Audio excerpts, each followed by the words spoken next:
네, 오늘 저희가 살펴볼 소식은요. 의대생 유급 위기, 복귀와 학사 유연화 갈등입니다. 의정 갈등이 길어지면서 아시다시피 수업 거부 중인 의대생들이 대규모 유급이나 또 재적 위기에 처한 상황인데요. 이 학생들의 불안감, 또 대학 측의 입장, 이런 것들을 좀 깊이 있게 들여다보겠습니다. 네, 지금 그 기사의 핵심은 의대생들 사이에서 이제 복귀를 좀 희망하는 목소리가 커지고 있다는 점인 것 같아요. 학사 일정상 유급 처리가 정말 코앞으로 다가오면서 개별적으로라도 학교로 돌아가려는 그런 움직임이 나타나고 있거든요. 네, 기사 보면 정말 그 절박함이 느껴져요.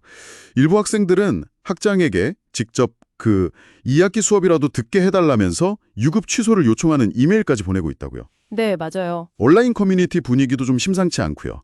대량 제적되면 책임은 누가 지냐, 학생회 결정만 마냥 기다릴 순 없다, 뭐 이런 글들이 올라온다는 건 예전과는 좀 다른 분위기인 거죠.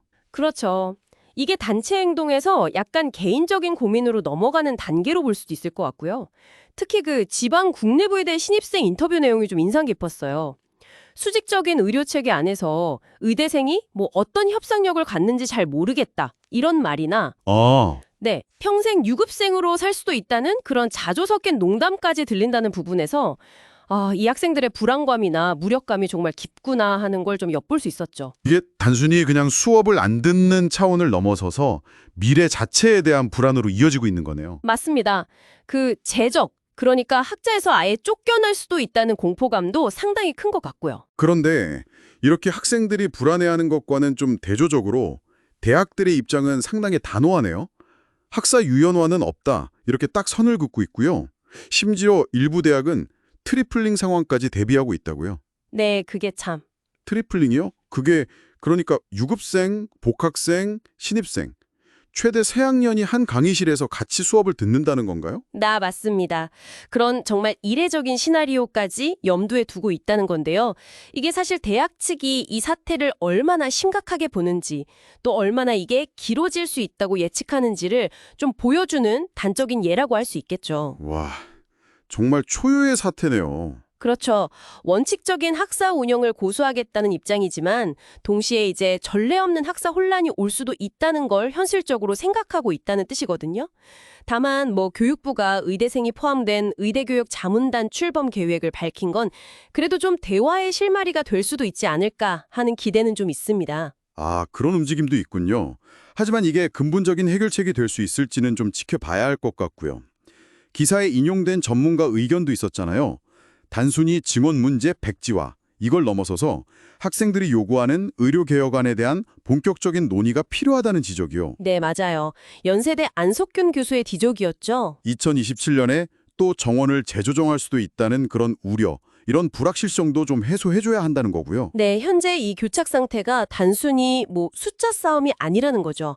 그보다는 의료 시스템 전반에 대한 어떤 신뢰의 문제, 또 미래 예측 가능성의 문제와 깊게 얽혀 있다는 겁니다. 그래서 이런 근본적인 부분을 좀 해소하지 않고서는 학생들이 마음 놓고 돌아오기는 좀 어렵지 않겠냐, 이런 분석인 거죠.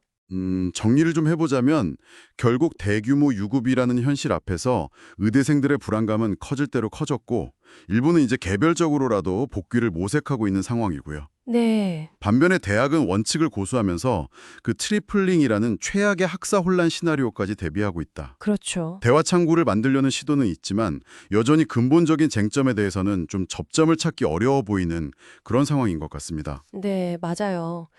결국 이 기사가 보여주는 건 단순히 학사 일정의 문제를 넘어서서 미래 의료인들이 될 이 학생들이 지금 얼마나 깊은 고민을 하고 있는지, 또 우리 의료 시스템에 대해 어떤 근본적인 질문을 던지고 있는지가 아닌가 싶어요. 네, 오늘 저희가 짚어본 내용 외에도 청취자 여러분께서는 한번 이런 점을 생각해 보시면 어떨까 합니다. 지금 이 학생들이 겪고 있는 이 경험이 나중에 이들이 의료 현장에 섰을 때 그들의 가치관이나 직업관에 과연 어떤 영향을 미치게 될까요?